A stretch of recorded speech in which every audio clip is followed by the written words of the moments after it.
Olá, pessoal! Tudo bem com vocês?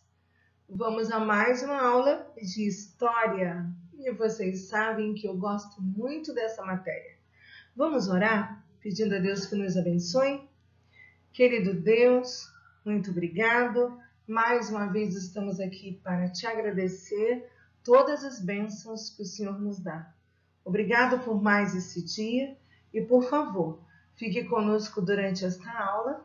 Nós te pedimos em nome de Jesus. Amém. Vamos lá? Nós estamos estudando nessa unidade sobre os povos indígenas do Brasil. Estamos aprendendo sobre a sua cultura, seus costumes, suas tradições, sua religiosidade, sua cerâmica. E estamos aprendendo muita coisa.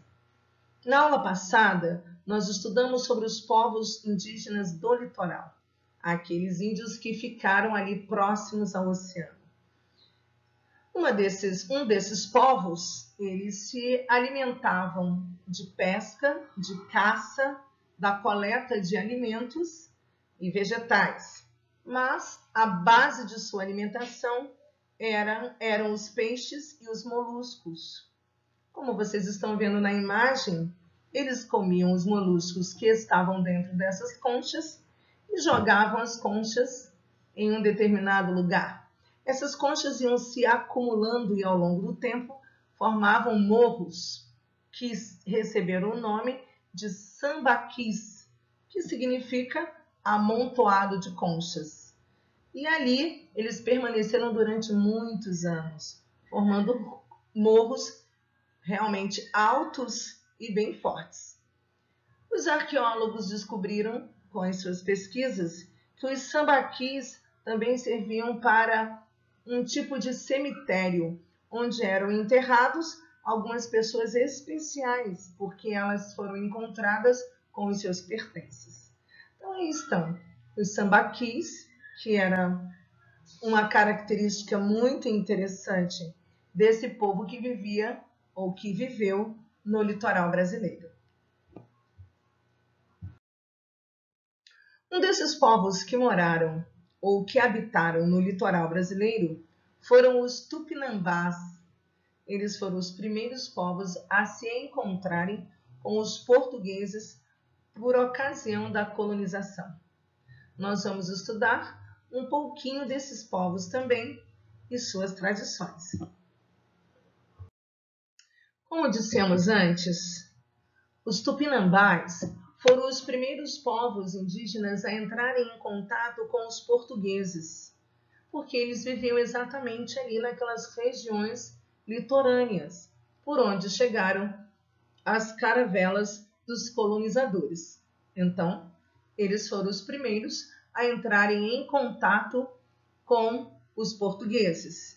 E também foram o povo indígena que mais se empenhou numa luta contra o processo da colonização, que eles viam como uma invasão, e não deixava de ser, uma vez que eles eram os habitantes daquela terra. Então, eles foram os que mais resistiram ao processo de colonização e, principalmente, resistiram ao fato de não quererem que os índios fossem transformados em escravos nas plantações, nas lavouras coloniais. Então, essa é uma das características dos tupinambás que foi registrada, que foi a sua resistência, a sua luta por uma terra que já lhes pertencia. Temos também um registro daqueles povos indígenas que habitaram mais para dentro do território brasileiro, que foram chamados de agricultores da floresta amazônica. Esses povos indígenas, agricultores que habitavam na floresta amazônica, ocuparam principalmente as margens do rio Amazonas e seus afluentes. Claro, eles se localizaram próximo de um rio, porque precisavam da água também para a sua subsistência.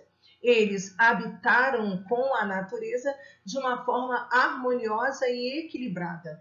Desmatavam apenas o que era necessário para a construção de suas aldeias, de suas casas e para o plantio organizado de alimentos para a sua sobrevivência, para o seu sustento também. Era um povo que respeitava a floresta amazônica e sabia conviver com ela. Eles se transformaram em agricultores. Como estamos estudando, cada povo, cada civilização traz o seu marco, traz a sua característica, o seu valor, a sua história. Muitas coisas se perderam, mas algumas coisas ficaram para provar primeiro a existência desse povo e para que percebamos o quanto eles eram também inteligentes e produtivos. A cerâmica, por exemplo, era uma marca importante desses povos que viveram na região amazônica. E olha que interessante, vocês têm aí no cantinho, ao lado de vocês, uma urna funerária. Ela foi feita em alto relevo, ela era estilizada com motivos geométricos e elas geralmente pertenciam a indivíduos que eram importantes para aquela comunidade. Eram ricos em detalhes, eles criavam isso artesanalmente. A tinta, a pintura também era feita de uma forma artesanal, através de frutas e vegetais que eles iam encontrando, fabricavam sua própria cerâmica e era uma coisa, um trabalho muito bonito e de grande valor. Infelizmente, muitos símbolos, padrões e formas originais da rica cerâmica marajoara se perderam com o tempo. Mas algumas coisas ainda foram preservadas para que pudéssemos também conhecer e saber um pedaço dessa história. Vamos continuar. Antes da chegada dos europeus, os agricultores da Amazônia cuidavam, cultivavam a terra, respeitando os diversos tipos de vegetação daquela região. Eles tomavam parte da mata nativa e queimavam de modo controlado para preparar a terra.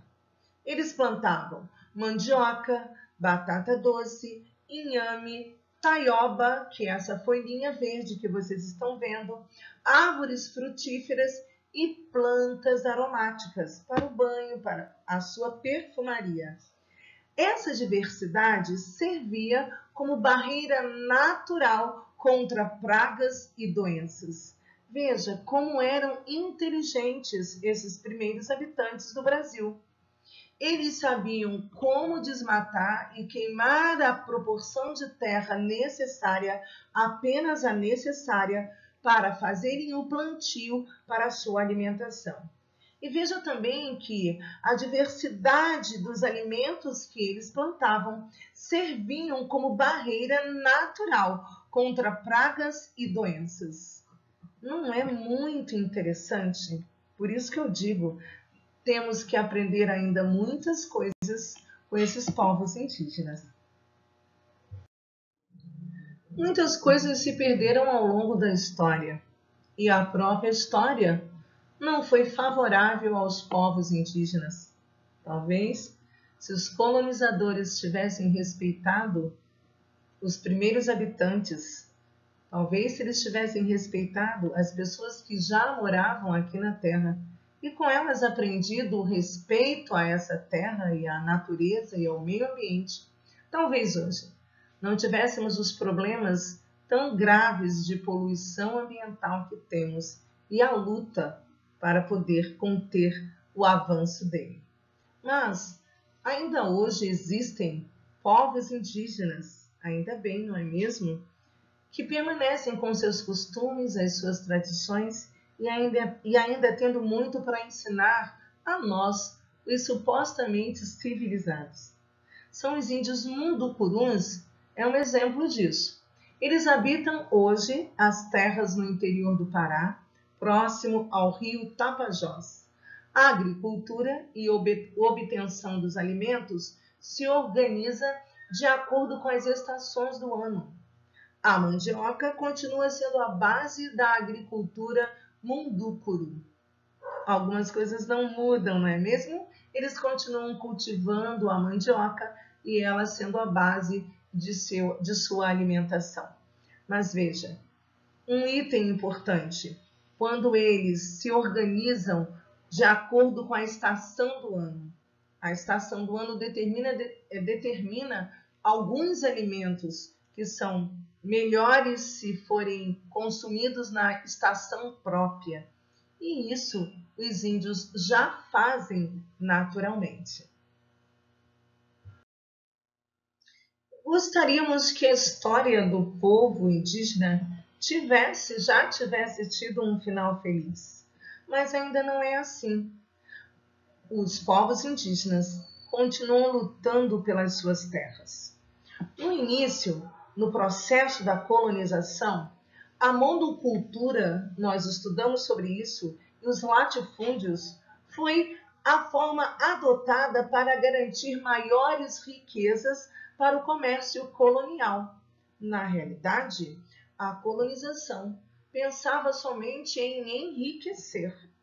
Eles chegaram, fizeram os seus grandes latifúndios, fizeram uma grande derribada de árvores e para poderem ter os seus grandes latifúndios e para fazerem as suas monoculturas, que era o plantio de apenas uma espécie, mas em grandes quantidades, desrespeitando assim a mata e causando um desmatamento muito grande para que isso pudesse acontecer, porque esse era o meio mais fácil e mais rápido de enriquecer.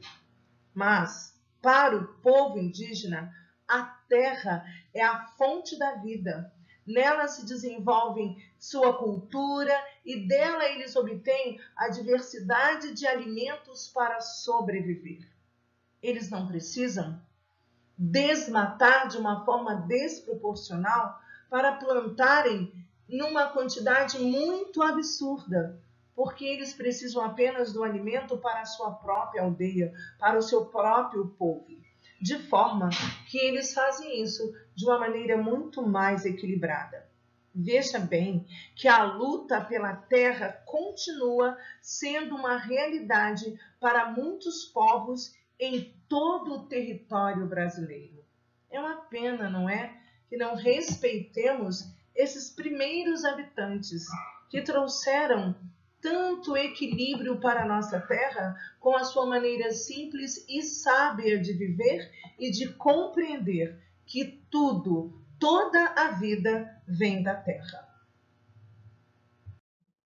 E quero terminar essa rápida aulinha lendo esse pensamento, essa estrofezinha que encontrei e que fala assim: eles contaram as primeiras histórias do céu, da lua e do mar. Viram na natureza o dom da vida e a importância de tudo preservar. Nossa gratidão aos povos indígenas que estão até hoje nos ensinando o respeito pela natureza e a compreensão de que sem a natureza, sem a terra, não há vida. Que Deus nos abençoe e que Deus nos faça também compreender que a terra foi criada por Ele para todos nós. E que também Deus nos dê o respeito àqueles que são diferentes de nós e a compreensão que unidos somos um povo bem melhor e bem mais forte. Fiquem com Deus, que Deus possa habitar no meio de vocês, dentro do coraçãozinho de vocês, protegendo e guardando a família. Um grande beijo, nos vemos na próxima aula.